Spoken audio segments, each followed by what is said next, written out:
People deluded. I can't speak for everyone, but I've known for the last 3 or something years, personally, I just want. We know Arsenal. There's always going to be several talking points because Arsenal and every other club, unless you're winning the league trophy. But for me personally, I would just like to go a week with just focusing on what Arsenal need to do or are lacking on the football field. Well, in fact, even that is annoying in itself. But we all know Arsenal is a soap drama in that there's always someone's contract business in the background. There's this nonsense with Ozil and Emre. There's the stuff with Mislintat, with Edu. Is he coming? Is he not? With Raul Sanye, is he good or is he not?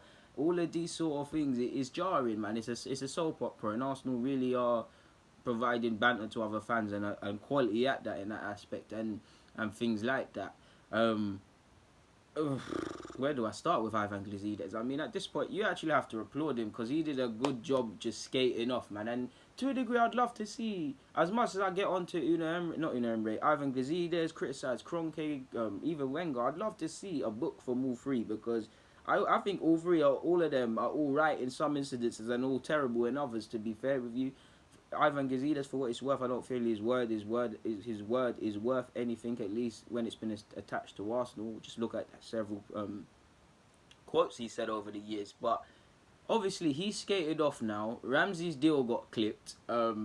Obviously you're seeing the stuff with Ozil. Mislintat has come out that he wants to leave. In fact, it's come out for some time, even up to a year or so, that there's been issues and that he's been leaning towards the door.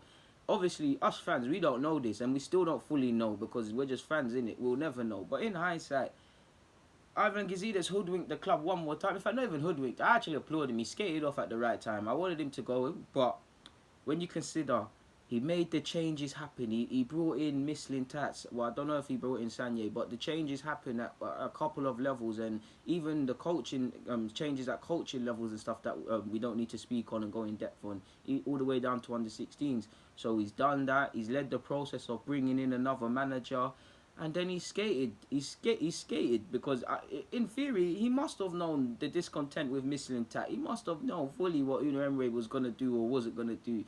Must have known that there was only gonna be peace for loans. Must have known that the likes of Ozil on the agenda, it appears to move him on. Ramsey was gonna be backtracked, and hell, there might even be some comments or some discussions as to moving on certain other players. So he must have saw the oncoming avalanche, and without warning anybody really, just packed up his bags and went and skated. And he kind of did it at the right time, to be fair with you. Like he could probably have seen that in theory, Arsenal are embarking on another project. You know, Arsenal like these 3-year projects, and we're gonna get to a point, or we're consistent. We're even at that point now where Arsenal love giving you just, obviously we're not optimistic as fans, but Arsenal love giving you just enough without giving you what you need, in the sense that despite the fact that we're not competitive and things like that, on paper we've got Mesut Ozil, we've got a great player in Torreira, we've got 2 bad boy strikers in Aubameyang and Lacazette, and you're sitting here as fans, you're thinking, if we was to get a winger, another defensive mid or creative midfielder, if we get 2 centre-halves, 1 centre-half, we can do these sort of things.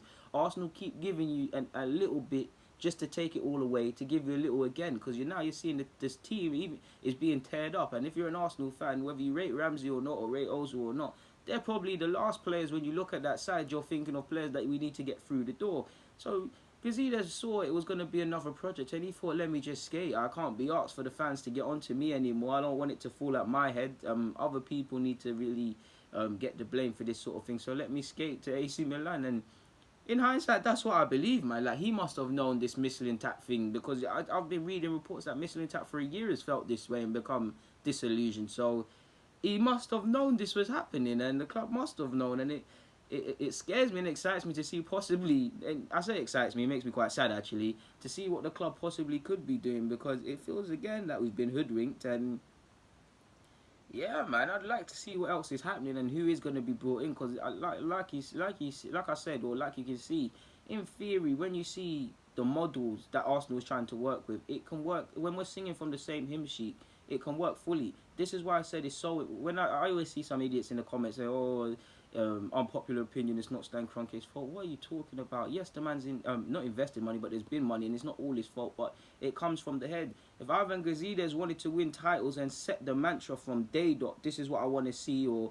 this is what I don't want to see, and people be moving, then it wouldn't be freestyling. Kroenke cares about the P's. If the P's stop coming in, or when he looks at the balance sheet, if things are missing, that's when he gets involved. Then you've got Vinal and Sanye. Then you've got Mislintat. Then you've got Unai Emery. Then you've got probably even Mertesacker. You've got so many people vying for positions of power. So you need to remember, people, this is like a normal job. Humans, it doesn't matter if it's football or even a doctor or anything. Humans want power. Humans are governed by self-interest.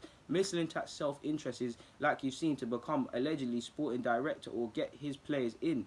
Raul Sanye is for his interest. It's in his interest to do a good job. Everybody knows that he helped Arsenal turn around. He did this, so they're all gonna have different ways and different ways of thinking. So then you're gonna see friction, pulls for power, games, people creating sides. It's like being in a workplace. How many of you are in a workplace? Your manager's like that. You've got a couple other people that pardon my language, that kiss their bum. You've got some people who are a bit anti. You've got some people that are snaky. This is exactly like football. In an ideal world at Arsenal, it would have been a thing where Unai Emery given some freedom to get his own transfers, but in terms of the model, I need a centre half. Mislintat finds this magical young centre half, or inexpensive centre half that can build the team and take us to the next level.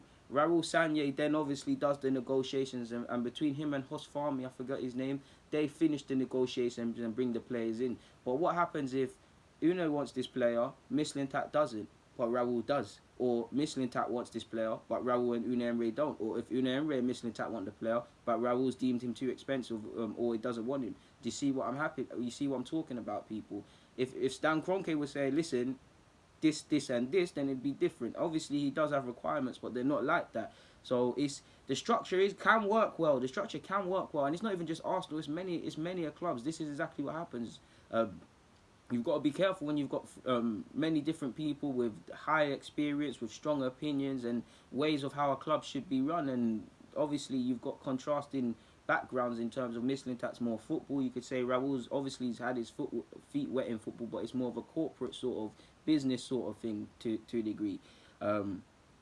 So we'll see, man. We'll see. But anyways, people, I've said what I needed to say. I didn't really know why I'm making this vid, but it is what it is at this point. So people, DG, I'm out. Thank you for watching. Comment, subscribe, and do the rest if you wish.